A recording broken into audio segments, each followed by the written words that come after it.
Hey friends, it's Cassie. Welcome back for another Missing Stamps video. Today we are going to be playing with the Alice stamp set. I'm going to be working on a background. It ended up working out way better than I thought it would.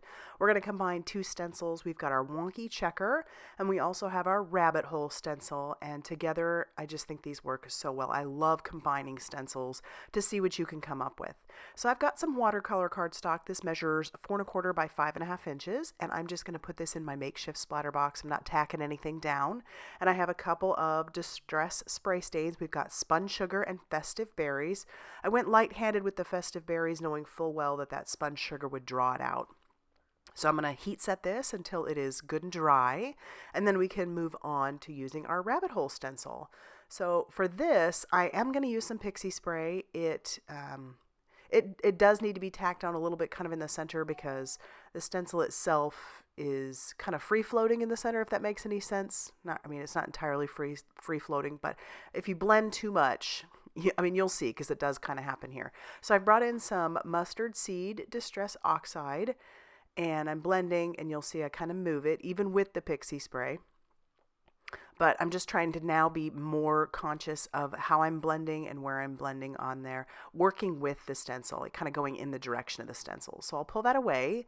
And so far, I think that looks pretty cool, but I'm going to make it look even better by bringing in some Uncharted Mariner, and I'm just going to blend this on the edges. I wanted to frame this up and then kind of make those colors pop a little more on there, and for some reason this Uncharted Mariner really does that. Not only does it show that blue, but it also, when it's blending over the top of the mustard seed, makes this really pretty green. So I love the look of this, and I'm really excited about it.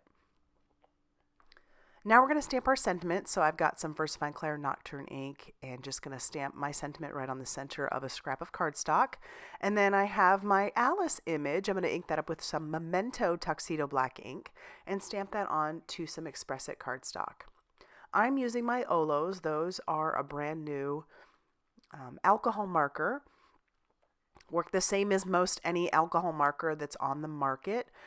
The only difference is that, there's a little bit of a learning curve with these, and there aren't all the colors out, so I'll show you a technique that you can use when you are limited on your colors on how you can make those stretch a little more. I'm putting those colors up on the screen for you. I've got some BG 2.4, and then I'm going to bring in a darker color, which is the next color that I have for these colors, and it ends up being a little bit darker than I wanted. And so you'll see that here, that's the BG 2.7. And I'm going to try to blend that with our BG 2.4. And I do okay, but that BG 2.7 is definitely much, much darker than our 2.4. So I'm going to use an old technique. You'll see here in a second. See, I'm blending and I'm like, ooh, that's pretty dark. And I kind of like a good contrast, but this was a little too much for me. So I'm going to do the tip to tip technique, where I've got my BG 2.7 in my left hand, and because I'm right-handed, I'll just touch the tip of the 2.4 to the 2.7 and drag that color on there. It doesn't hurt your markers. In fact, it just pulls some of that color, and then as you color it, it'll color out. For her skin tone, I'm using OR 1.1. And then I'll bring in one darker color, which is pretty contrasty as well, but I'm not going to do the tip technique here. I like the contrast on her skin.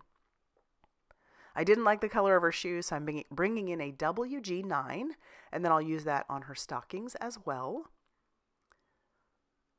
And then use some lighter W on her apron, and then we've got that BG 2.7 on her headband. And then I'm just going to quickly fussy cut her out.